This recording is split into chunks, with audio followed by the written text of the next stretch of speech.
welcome back to the Doctor's Garage. So today is quite a big day because I'm taking the angle grinder to my Harley Davidson 48. I'm going to be chopping the rear struts off. It's something I've been considering doing for quite a while, but never really built up the confidence with it. I haven't been that successful with an angle grinder in the past, but I'll show you today what exactly I'm going to be doing to my bike.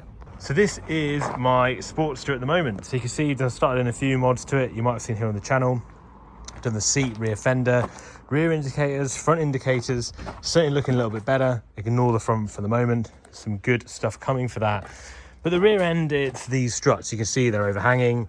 They look terrible. And so what I'm going to be doing today is angle grinding and chopping these. I've gone and bought some flap discs today to hopefully round them and shave them.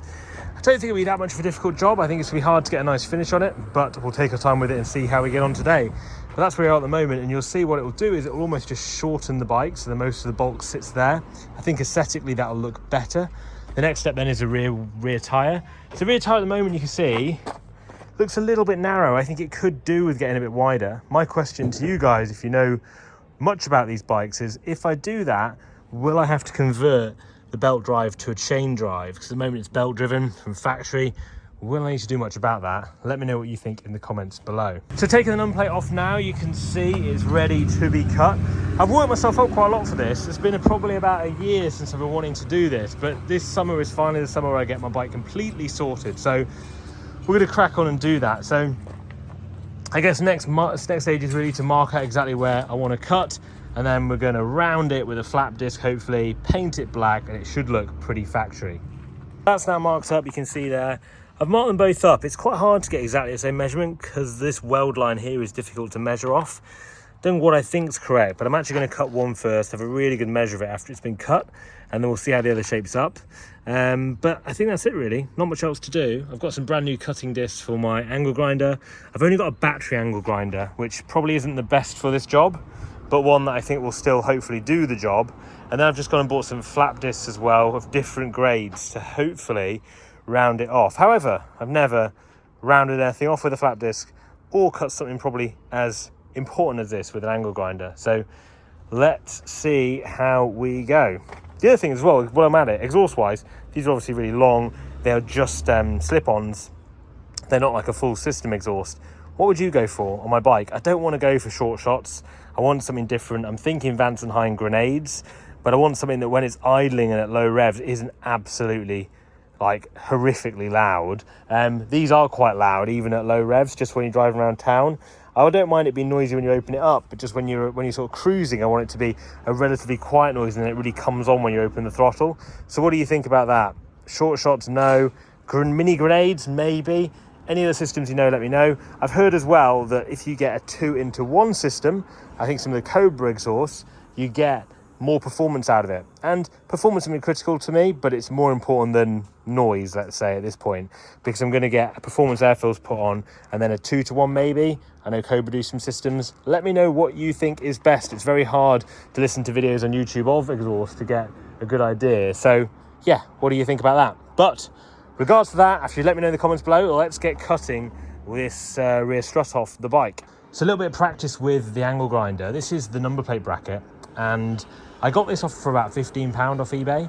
And considering how much the other number plate brackets are for motorbikes in general, they're like £150, £200. I got this one, which is amazing, and I'll put in the link in this video in the description below in case you want to buy one. Now this is to go on to the rear suspension mount, so get it away from those struts and sit down there. Problem is when you put it on, this side originally looked like, this side looked like this side, is it catches on the suspension strut so you can't face it upwards enough. So what I've done is just cut that away, use a flap disc and the angle grinder to help shape that, and it's turned out all right, to be fair. The flap disc really does take away quite a lot of material. I've got an 80 grit right to a 40 grit, and this was using the 80 grit one, and it still took away quite a lot of material quite quickly. So just something to be mindful of, I guess, when I start doing the much bigger job. But it wasn't too bad to shape, and got a bit of a curve in there. It looks all right, doesn't look too bad. I know it's a wonky cut, but you're not going to see that as it's tucked under the bike. Let me show you where that's going to go. So on this bike, that is going to go onto there. And as you can see before, when it turned up, it caught on suspension mount, whereas now you can get it to where you need to get to for the right angle without it catching. So perfectly fits in there. So this is where it's going to go. Really nice bit of kit for a very good price. Going to paint that now to stop it rusting and corroding. and then work our way up to the much bigger job just here. Absolute firefight here.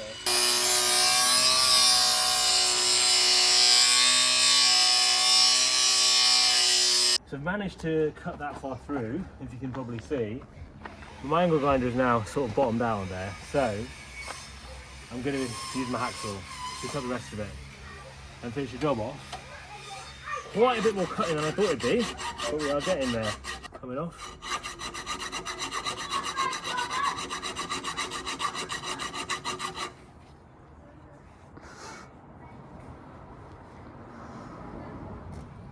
Bending. There we go. That is the strut. Removed off that side, which is going to be interesting to see how we're going to shape that back round, but pretty pleased with actually how neat that's gone, considering I've never cut something as big as that with an angle grinder. So a nice cut I've got there. Definitely going to be keeping these just in case I need to weld these back on, but I hope I don't have to weld these back on. I hope that's it. We do a great job and I'm happy with it.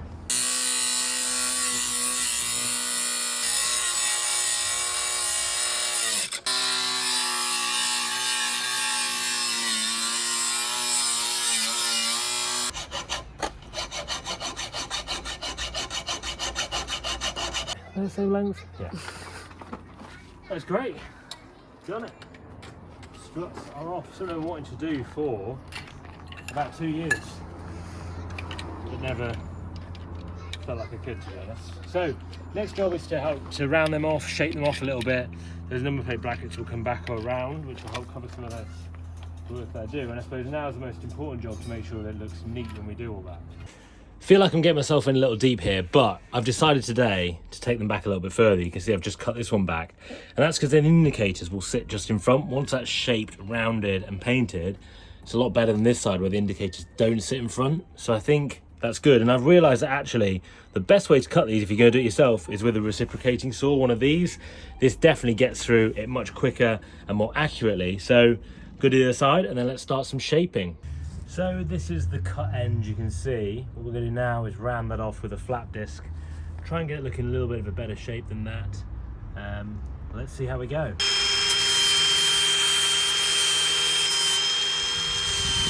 And I think I'm pretty happy with that. It's quite smooth now, rounded off, no sharp edges on that at all.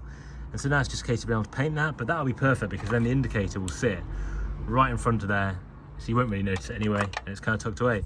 I could obviously round it more, but I think we're going to get carried away if I keep grinding that down. So pretty pleased with that, actually. I think that's not a bad finish. If I get the light on it there, not a bad finish at all, really, to finish that off on that side. Obviously this side now still needs to be sorted out. Both of those are now cut and rounded off. You can see that, nice and smooth on both sides. So what I do now is paint them, get them painted up so they look black, and then the indicators, as you can see, will sit perfectly in front of those areas. So that should look very cool. Now chop the back off that, looks a lot better with this short fender. Next up is probably the tyre. So let's get this painted and see what it looks like.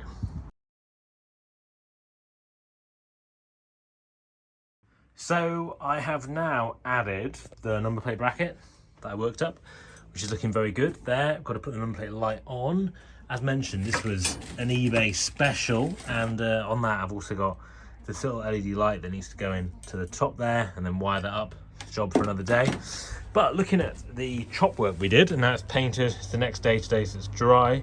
I'm pretty pleased with how that looks. I think when we get the indicators in front like that and get them sorted out, I'm just going to sort this wiring out now. I think that'll look really, really good. So overall, really pleased with how the chop went. It actually went a lot better than I thought it would go.